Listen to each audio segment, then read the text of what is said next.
할렐루야. 오늘도 말씀을 사모하는 우리 성도님들 위해 하나님의 은혜가 충만하기를 기도합니다.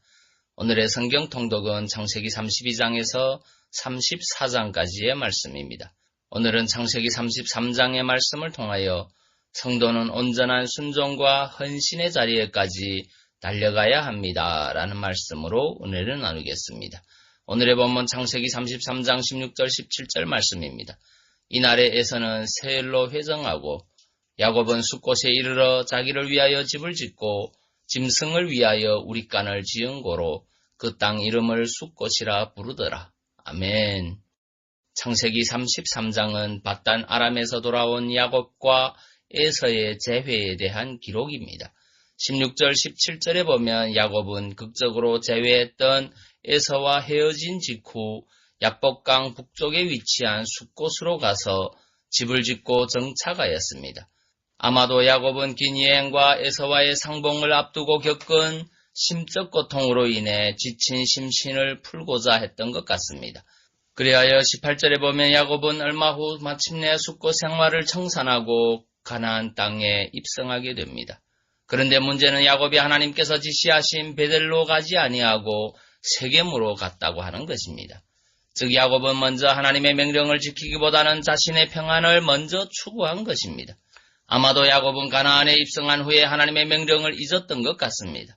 왜냐하면 하란을 떠나올 당시에 얻었던 것으로 여겨지는 딸 디나가 성숙하도록 베들로 가라는 하나님의 명령을 준행하지 않았기 때문입니다.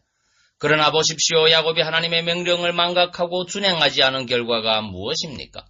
이 일로 인해 야곱은 나중에 그의 딸 디나가 세겜에게 강간을 당하고 세겜족에 대한 자기 아들들의 처절한 복수극을 목도하지 않았습니까?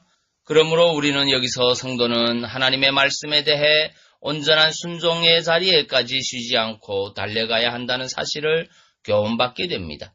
이 정도면 되겠지, 이제는 좀 쉬었다 해야지, 또는 물질적으로 가정적으로 좀 편안해지면 해야지, 이런 생각이야말로 성도들의 공통적인 신앙생활의 가장 큰 걸림돌이 됩니다. 그것은 바로 마귀가 우리에게 주는 유혹의 덫입니다. 그 순간 우리의 믿음은 뒷걸음질치고 나 자신도 모르는 사이에 세상에 빠져 하나님의 진노하심을 받게 될 것입니다. 그래서 바울 사도도 복음을 향한 자신의 길을 멈추지 않고 달려갈 길이라고 고백한 것입니다. 성도 여러분, 이 정도면 교회에서 봉사할 만큼 했지, 이 정도 말씀대로 살면 됐지, 사람이 말씀대로 다 살 수 있나, 혹시 이런 생각이 바로 저와 여러분 생각은 아닙니까? 하나님에 대한 순종과 헌신은 결코 멈추거나 안일하게 행할 수 없습니다. 우리는 주님 앞에 서는 그날까지 최선을 다해야 합니다. 세상을 돌아보지 않고 또 세상에 안주하지 않고 온전한 순종과 헌신의 자리에까지 최선을 다해 달려가야 합니다. 주님 앞에 서는 그날까지 이 신앙의 경주에서 최선을 다하는 저와 여러분 되시기를 바랍니다. 로마서 12장 1절의 말씀입니다. 그러므로 형제들아, 내가 하나님의 모든 자비하심으로 너희를 권하노니 너희 몸을 하나님이 기뻐하시는 거룩한 산제사로 드리라. 이는 너희의 드릴 영적 예배니라. 아멘. 기도하겠습니다. 사랑의 주님, 성도는 온전한 순종과 헌신의 자리에까지 달려가야 함을 깨닫습니다.